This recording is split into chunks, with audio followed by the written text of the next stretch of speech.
I am Ben Doc Askins, the psychedelic science war storyteller, and this is the Anti-Hero's Journey podcast.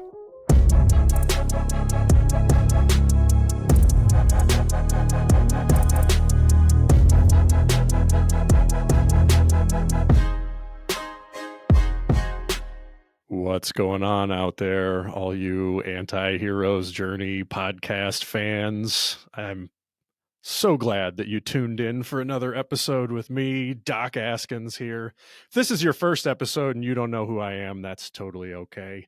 I was one of the last soldiers out of Iraq in 2011, and then one of the first soldiers trained to do MDMA-assisted therapy in 2022, for what that's worth.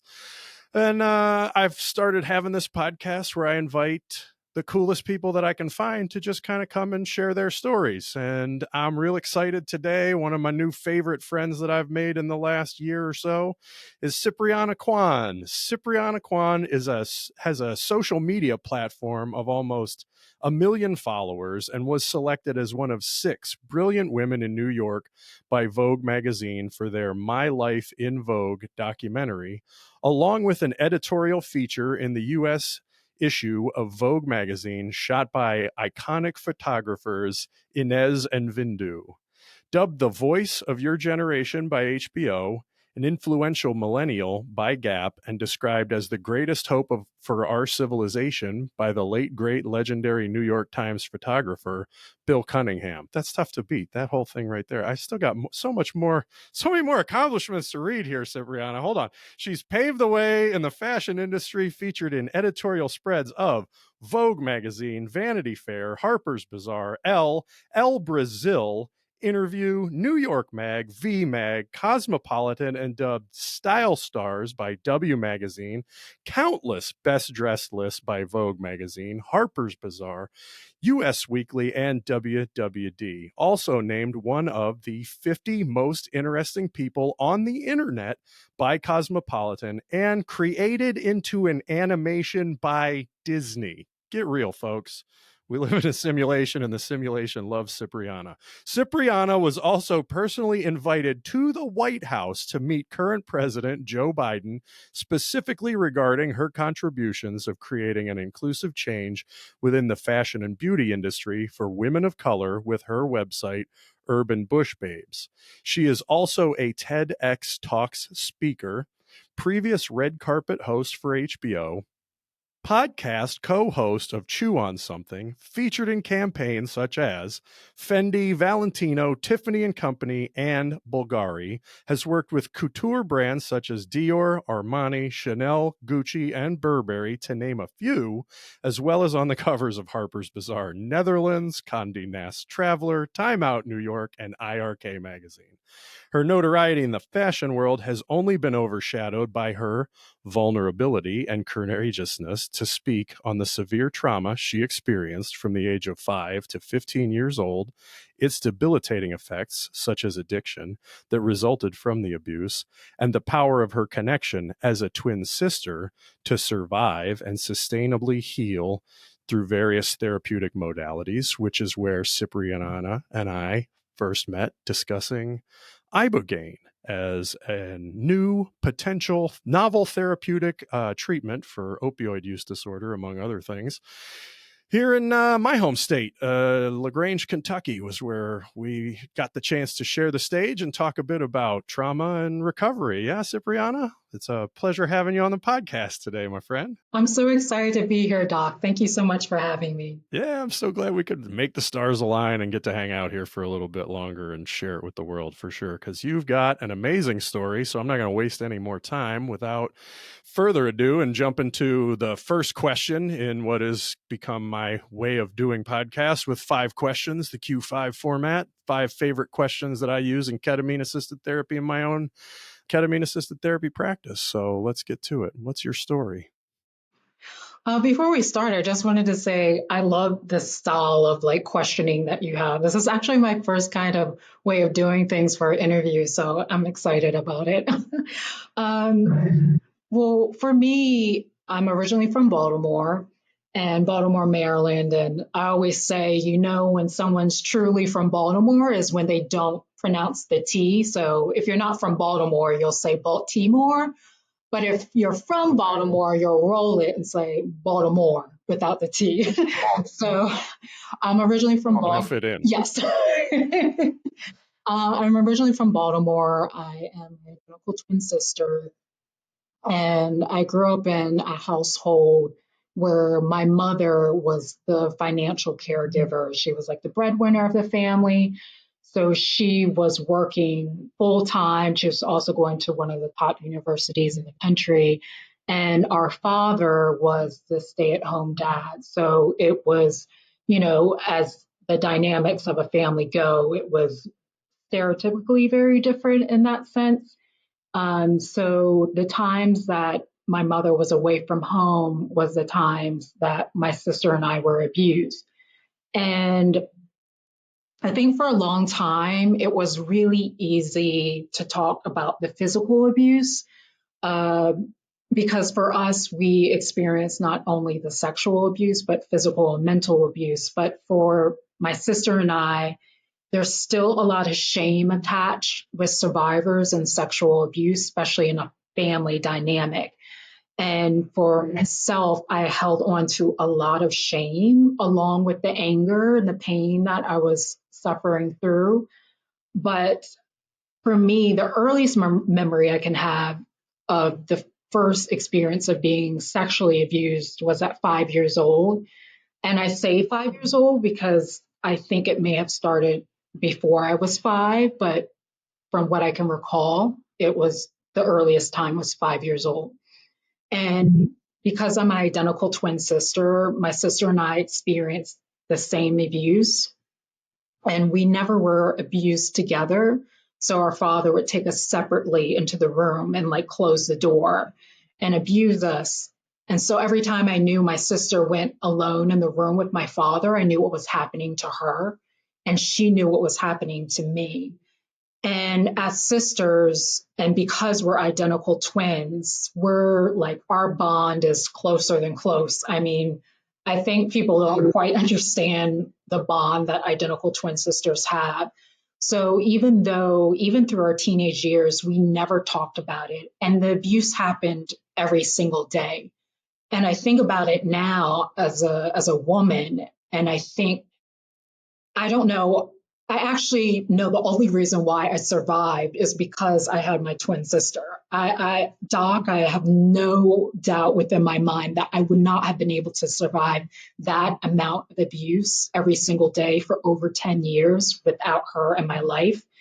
And even though we never talked about it, we knew what was happening with each other. So with her, it was almost like this physical manifestation of seeing like survival and strength. And because she looked exactly like me, it just gave me like hope every single day that she was getting through it and surviving, that I could as well. And subconsciously, I was thinking that. I never came to that realization until I started my healing journey, but that was like a very powerful component to have in my life, to see someone surviving the exact same thing that I was going through. And even though we didn't talk about it, I felt seen because I knew that she was going through the same thing. And, so we went through it for over 10 years. And by the time I was a young adult, a young woman, and I came to New York, and Doc, it's crazy, but I just never thought about it. I remember actually being in high school and hearing like kids complain about like, oh, my, parents grounded me because they caught me out at a party or I was past my curfew. And I do remember having thoughts of like, wow, like I wish like I had those kind of complaints. Like, I was thinking that. I was like, I wish I had that kind of like family dynamic where, my my father like loves me, but he loves me in a way that a father and daughter relationship should be.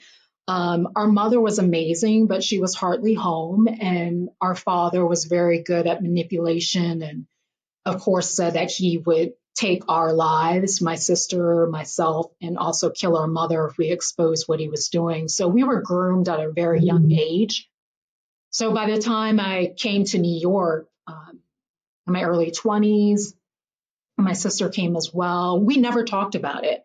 I mean, we didn't talk about it I'm 45 now, about to turn 46. I started my healing journey at 37. I remember the first time I had my sound meditation, and it was the first time I ever used any type of psychoactive plants, any type of psychedelic. Because also too, I had my stigmas against psychedelic drugs. My father was an ex-heroin addict, so that was one of the things he taught us as little girls, was to stay away from all drugs. And he was actually able to kick the habit himself before we were born. So that was something he was very adamant about. Do not touch drugs. They will ruin your life. I remember actually being little girls, and he would take us to, like, in Baltimore City. And within Baltimore City during that time, I was born in 78. So like in the early, like, 80s, mid 80s, he would take us into the inner city early in the morning before school to what they call crack houses. And we would see people that were strung out on drugs, prostitutes. And he would be like, is this what you want your life to look like? And Doc, I still have those memories like etched in my brain today. And I was like, no, I don't want to live that way. And he's like, well, stay off the drugs. So for me, coming into like the psychedelic world, I was like, I don't want to touch the stuff. So by the time that I had my very first sound meditation, I went with my partner and two of our good friends. And I told the facilitator that I was very comfortable with doing the sound meditation, but I didn't want to participate in any of, at the time, is what I called them, was drugs. Now that I call them medicine, medicinal plants, medicine, but then I was like, no drugs. I'm staying away from it. And he was like, that's fine. He's like, you do what's comfortable for you.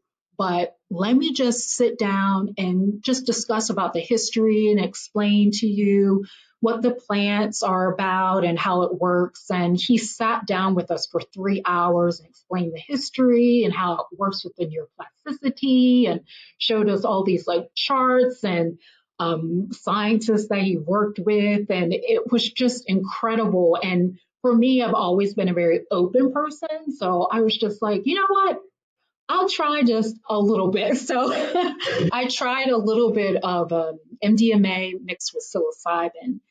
And I have to say that very first journey was one of the most, I say it was like the beginning domino effect in my healing journey, because it just propelled everything in my life. And I know without that first experience, I'm not quite sure I would be where I am now in my healing journey. It just really transformed my life, especially regarding like my physical and mental health. Yeah, absolutely. Around when was that? So this was about seven years ago. So I did it when I was, or maybe close to 8 now, because I was 37 when I had my first session, turning 46. So yeah, coming up to 8 years now. Tell me a bit more about the healing journey. The healing journey was, I always say this, like, I know a lot of times people talk about accountability, but for me, I was like, how can you take accountability of something you're not aware of? Because I know that a lot of people, before they start their healing journey, aren't aware. There's so many things that are within their subconscious that they're just not conscious of. And that was me. I was walking through this world along with my sister, who I am the closest of close to, and we didn't even talk about the abuse. I remember after my first session with working with the plant medicines in that healing setting space, I called my sister the next day, and for the first time at 37 years old, we talked about the abuse. Oh, wow. We never talked about it ever. And I realized also too, during that first session, and the session was 8 hours long. For me, it felt like it was only 3 hours, but it was 8 hours long. And the entire time during my session with the psilocybin and MDMA, along with the sound music, I cried for 8 hours straight. And it wasn't like a wailing or anything like that. It was just silent, but tears were streaming down my face. And I remember a thought came into my head. I'm like, why am I crying like this? And then something, not something, it was me, but it was a voice in my head that said, oh, because if you cried about the abuse, it would become even more, it would become worse. I remember clearly it was a memory that came back that I had pushed way back, where my father was like, if you cry, the worst will become, the abuse will become more, it will just become more extreme. And I had pushed that back in my memory, and I didn't even realize it was there. So I was still holding on to like over 10 years of like emotions that I wasn't able to process because I was in fear of being abused even more extremely than my father was already abusing me. And I won't get into specifics, but I remember one time he like, had a gun and he loaded it and he played Russian roulette with my sister and I. And then in my head, I was thinking, oh, this is a good day because either one, I'm not being sexually abused, but two, if I leave this world, at least I won't have to experience what I have to go through every single day. And those were the thoughts that were going through my head. And as a young child, and I didn't realize I was like holding on to all of this for like decades. And I think taking accountability, like I said, I had to be subconscious. I had to be conscious of all the subconscious things I was holding on to because it was also manifesting in my body. Regarding like the way that I used to eat, Doc, I processed all my emotions through food. And a lot of that was through sugar and processed foods. I was 120% addicted to sugar. I think people don't understand like how much sugar I used to eat. Like I could eat like a whole bag of like Hershey Kisses, like the big like couple pound bags. I could eat like a whole cake and not feel anything. Just I was just trying to like feel something.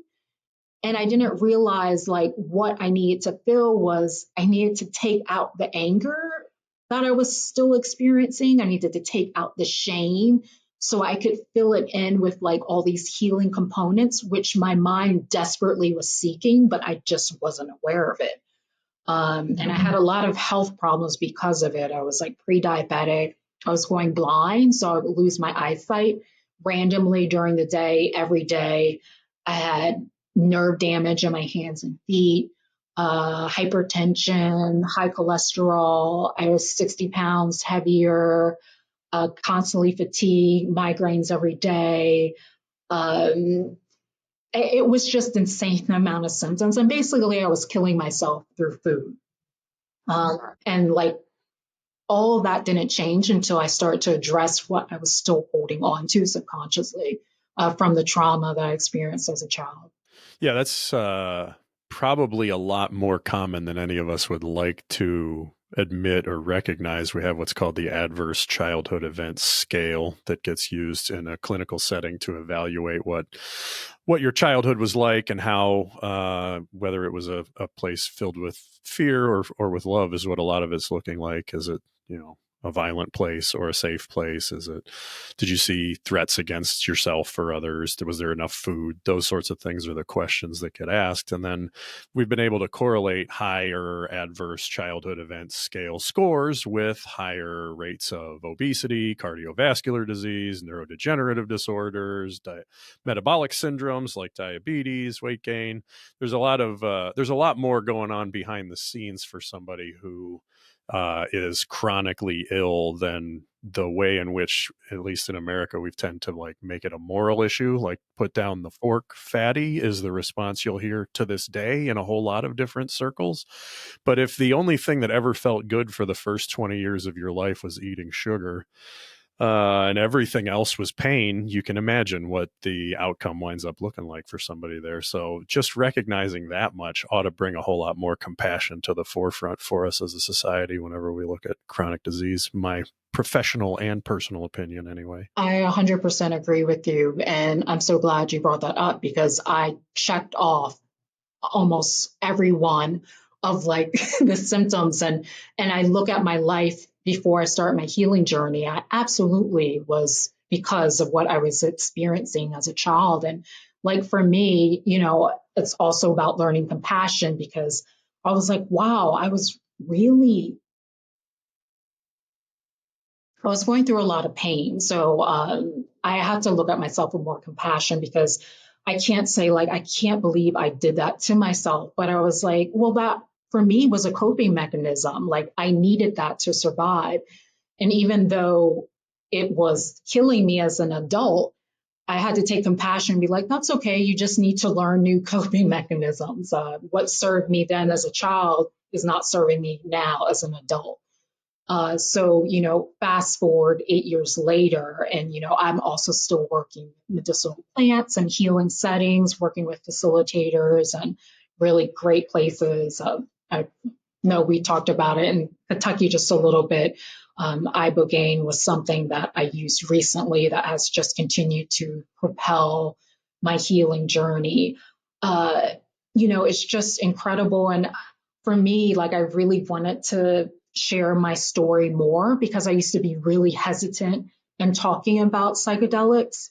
And I just realized that, I was tired of not really sharing my whole story, because people would be like, oh, that's amazing. Like, how did you, change those habits? It's so hard. And, I would always talk about health and food and my fitness journey.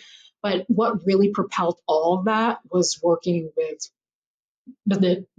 medicinal plants. And I was like, I really want to be more straightforward to people, because I'm not a doctor, I'm not a physician, but I wanted to share what works for me. And it might be a path that someone else may want to partake in if, they never thought of it as an option before.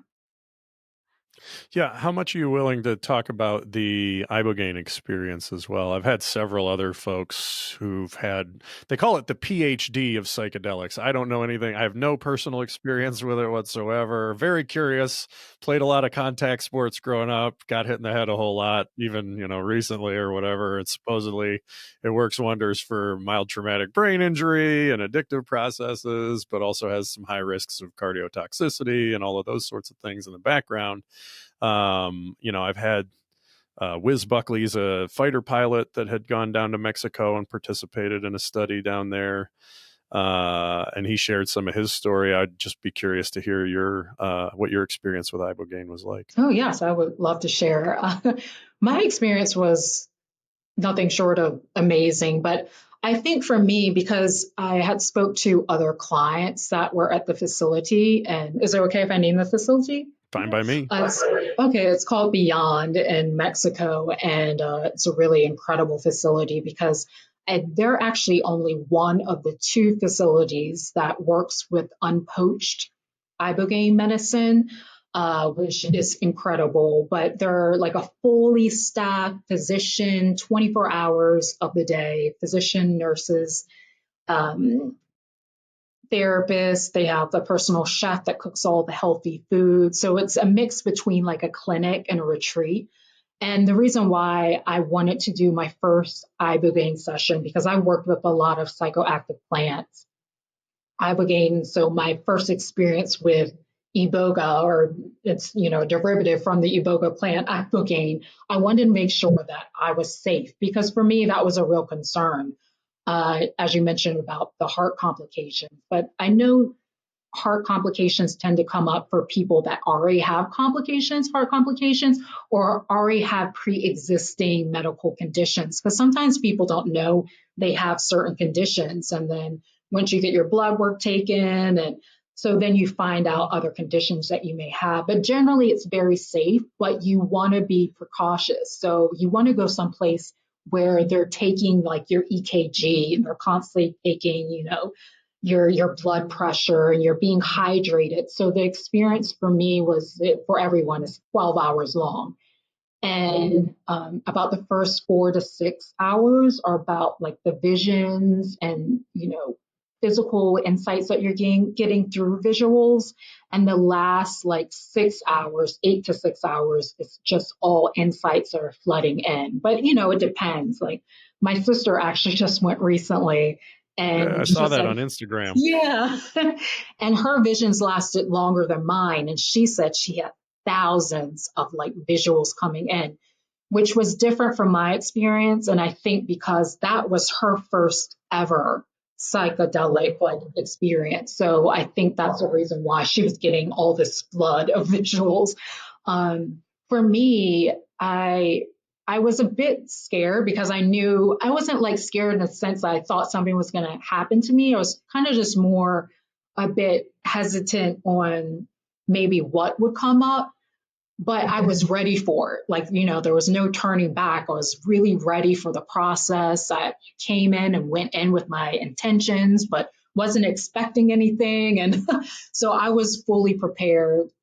So my first maybe 4 to 6 hours was visuals, and my visuals were very like intentional. So all my questions were asked. I really wanted to focus on becoming more comfortable within myself, especially being a woman, because for a long time I kind of suppressed like the feminine side of me. And I know a lot of my friends or, people that know me might be surprised by that, but I was a bit uncomfortable being feminine. And I think, well, I know that kind of thought process started because I thought, like, in some way that I had caused the abuse as a child. So, being a little girl, I thought there was, in some way, form, I was attracting my father to do these things. So, I felt a bit uncomfortable in being a woman. So, I wanted to be more comfortable in like my feminine and masculine side. I wanted to come to terms of still releasing pain that I was still holding on to. I've done a lot of work and I've dropped a lot of anger, and really, I have forgiven my father for what he has done. Uh, that doesn't excuse anything that he has done, and I haven't spoken to him since I was like 17 years old. But the forgiveness was for myself. It was first and foremost for myself. And I had to forgive him to start the process of forgiving myself. But, it was just kind of coming into all these elements and really reinforcing, all the work that I was doing. And all my visuals were very ancestral. So, and it's so insane because my sister had very similar ancestral visions, and some visions that I had not even explained to my sister, but yet she had very similar visuals of like our ancestral past. I also came to terms with all the tensions, as I said before, were really answered. I felt like being in that experience really just reinforced how much I have survived over the past and take appreciation from that. It's not that I would ever want to go through that ever again, but I do have to say those experiences that I went through, and I know it sounds so cliche, but it taught me so much, so many things that I don't think that I would have ever learned if I didn't go through those experiences.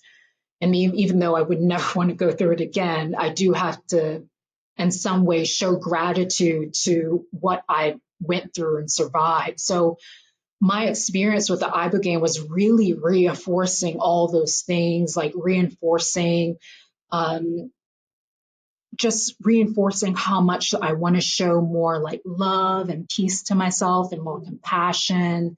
It was a very beautiful experience. I do have to say that if that was my very first experience into psychedelics, I'm not quite sure my experience would have been as so beautiful and um, so full and calm. And I think because of all the work I've been doing for almost 8 years, it's a domino effect. So for me, I felt like it was just continuing to reinforce all the healing aspects that I have like really created over the years.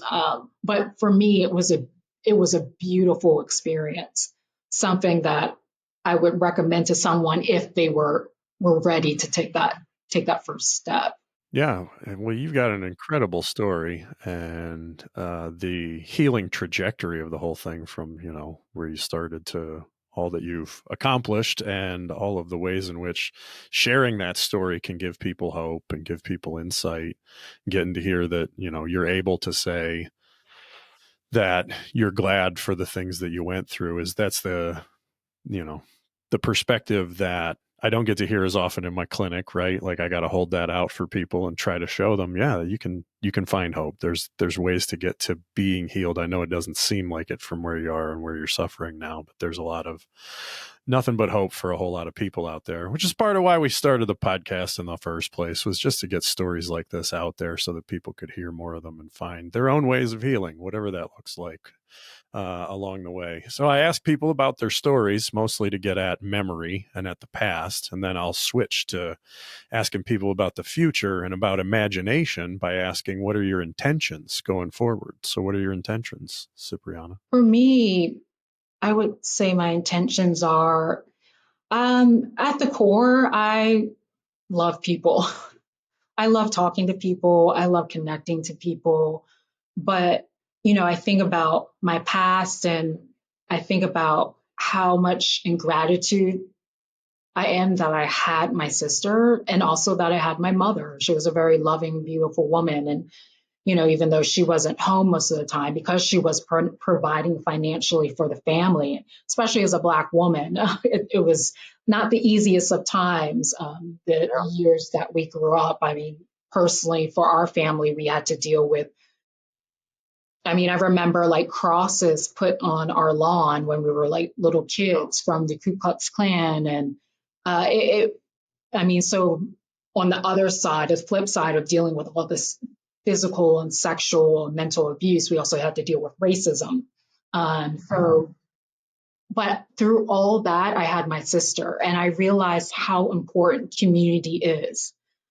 If I didn't have my sister, I would have took my life a long time ago. And I used to feel very shameful in admitting that, but I'm not anymore, because I believe us as these human beings are not meant to walk this world alone. I feel like we are meant to find community. We're meant to find our tribes.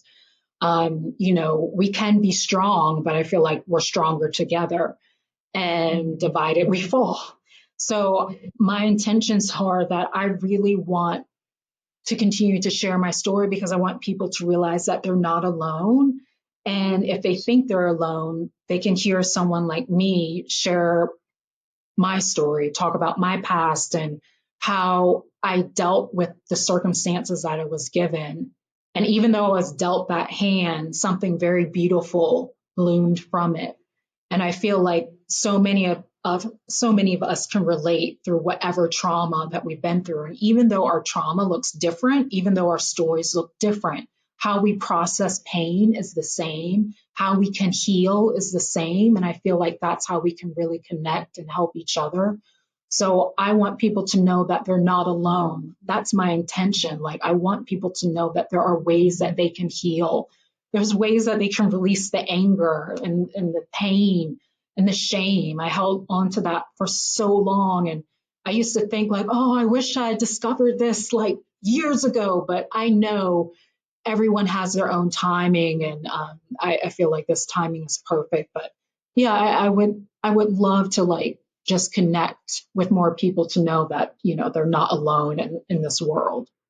Yeah, I think that's a beautiful thing. There's all those ways that we find to try to prevent ourselves from healing, like just comparing scars or like, well, I've been through a lot, but yeah, I've never been to XYZ, whatever that particular way that things could have been worse was, so that you minimize your own pain and your own suffering. Or what, I never went to war, or I wasn't abused as a kid, or whatever's the comparator. The worst day of your life's the worst day of your life. The heaviest thing you carry is the heaviest thing you carry, and pain is pain. And like, we all have experienced it to whatever degree, and we all need to band together to heal from it. I love the MAPS value of we are the medicine, right? Like that's that connection. It's the the way that we share our stories and the way that we hold each other's stories that can be healing. And then you can accelerate that a little bit with some plants, some particular plants here and there along the way, among other things, right? Yeah. Everybody's real familiar with the downward spiral, but I like to remind everybody there's an upward spiral that goes along with it. Yes. Yes. You can start to head the other direction and everything can actually go your way. So I've heard Yeah. anyway.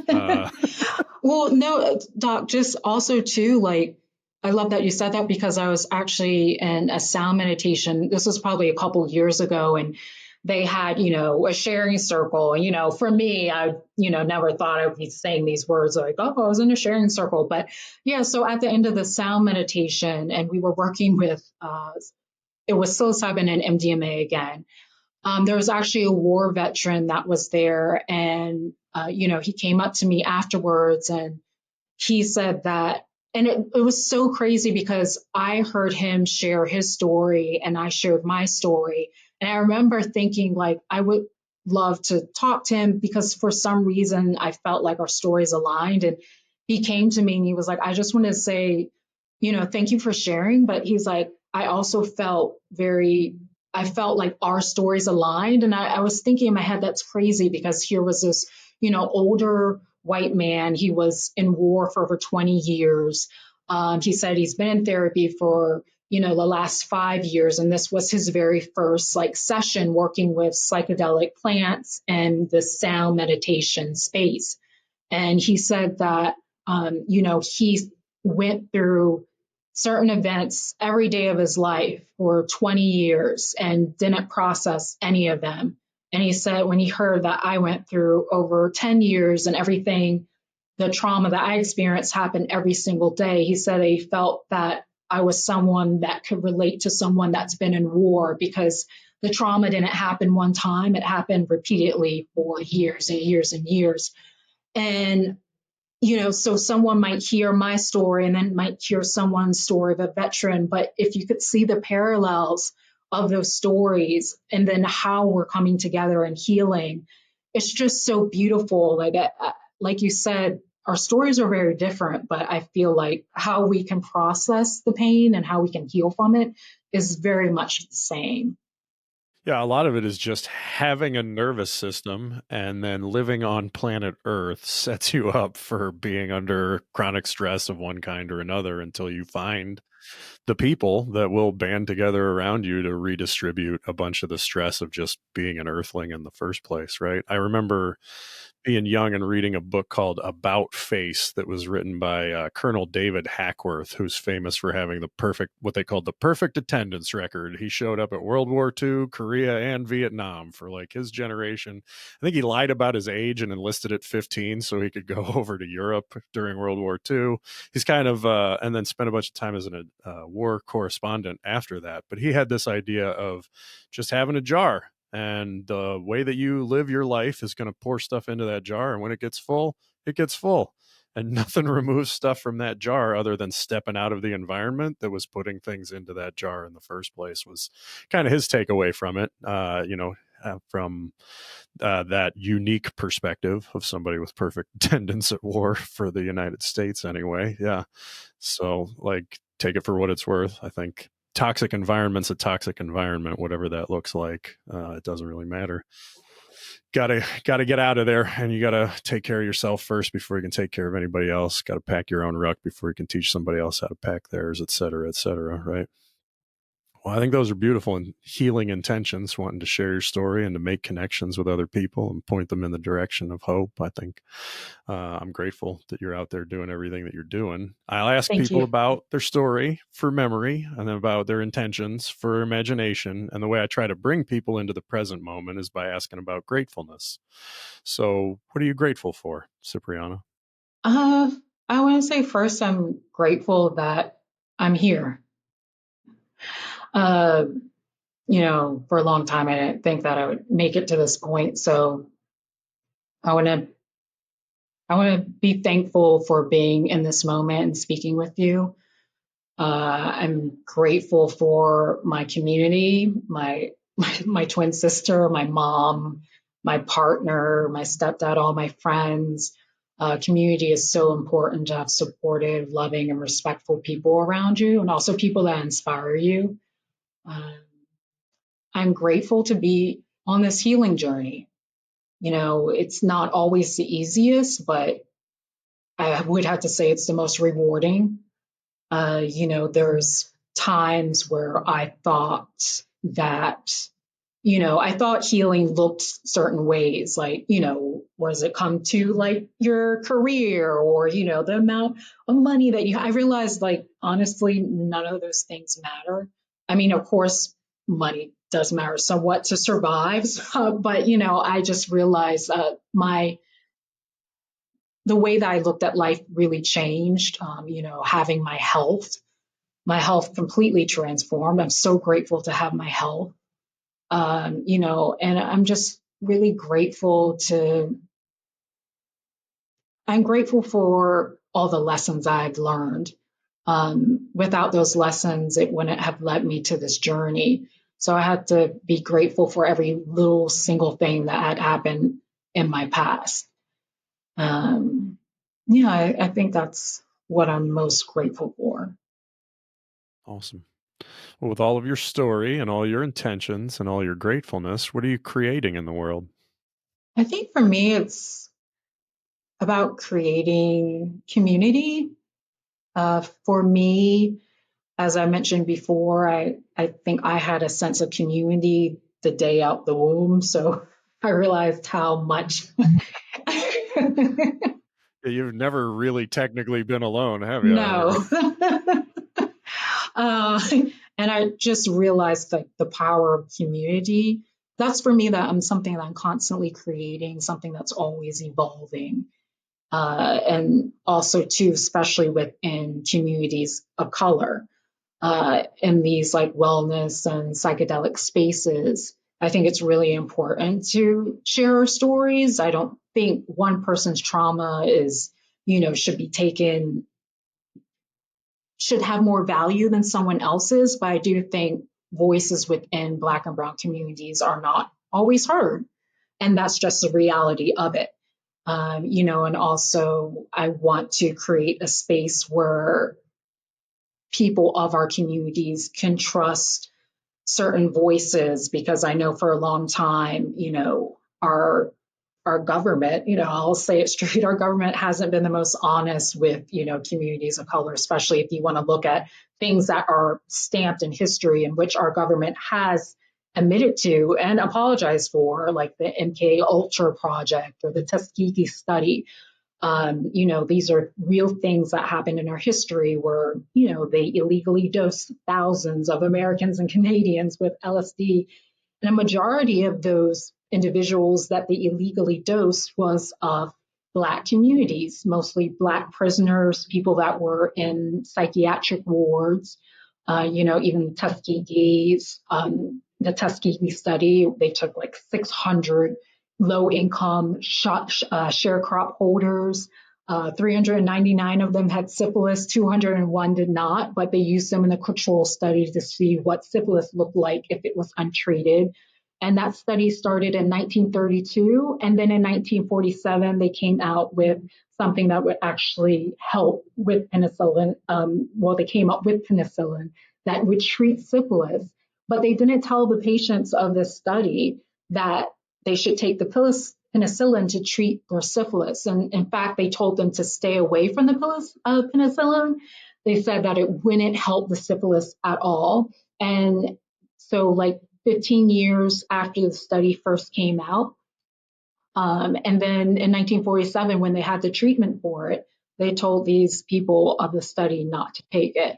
And the Public Health Service created this study in 1932, and then the CDC came on in 1940s. I believe it was in 1947 that they were created. So they knew about the study, even though they didn't create it. And I think people know, if you know the history of what has happened with Black communities within our government, I think you will understand why there's a correlation of mistrust. So I think I also too want to become more vocal regarding medicinal plants, because I know there's still a lot of wariness. People are still very hesitant regarding psychedelic plants and therapeutic use for healing. And I feel like these communities could really benefit from it as well. So it's kind of like knocking the stigma, continuing to knocking away the stigma about using psychoactive plants regarding like therapy and healing from trauma. So that's something also too that I want to continue to create as well.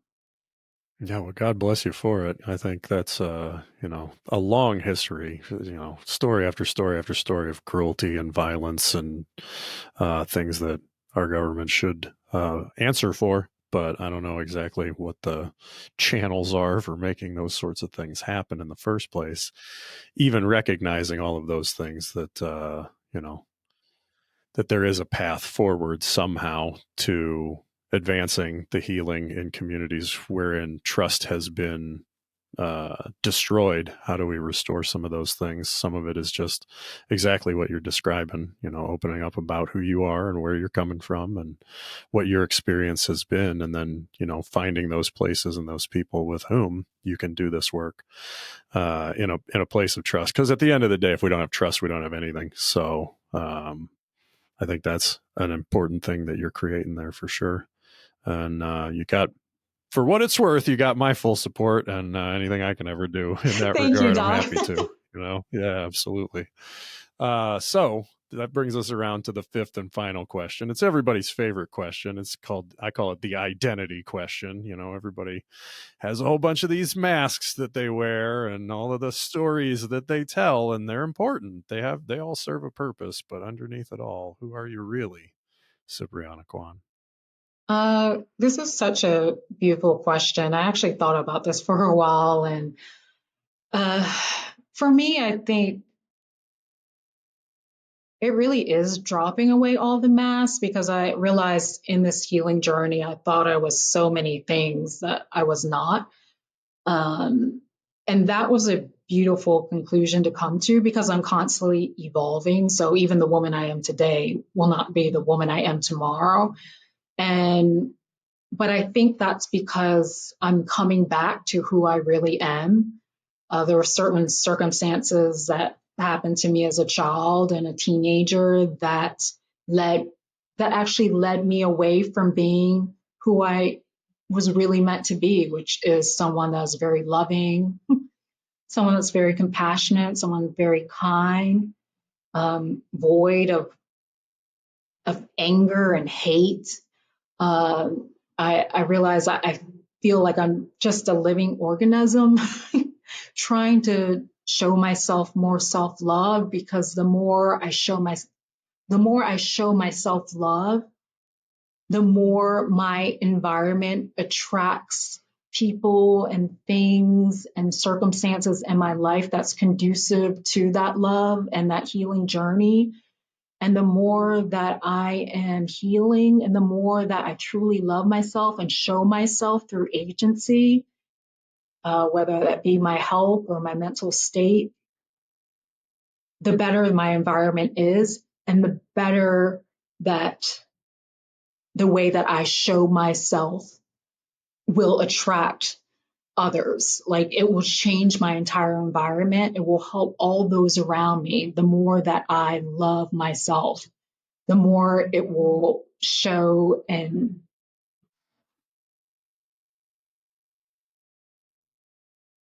the more that I can be better for those around me, including my loved ones. Yes. Yeah, you can't give anybody anything you don't have yourself, right? No, If you don't love yourself, where are you going to find the love to give somebody else, huh? It absolutely. ain't out there. No, It's all in here. it sure is. I feel like that's some of the hardest work. It's a hard lesson to learn, too. There's a whole bunch of voices saying other stuff out there ever since I was a little kid, anyway. Yeah. Yeah. Well, that's a beautiful answer. I appreciate that greatly. Do you have any final thoughts? Anything you want to share with the audience before we call it a wrap? Just want to say thank you so much to everyone who's listening. I mean, for me, like, I love listening to other people's stories. I'm always inspired by people. I want to thank you, Doc, for having me. I'm very inspired by you and what you do, and I'm so glad we were connected in Kentucky. Um, Yeah, I just want to say thank you so much for everyone taking the time to listen. It's so deeply appreciated. Yeah, it's been an honor having you on today. Thank you so much. Doc out.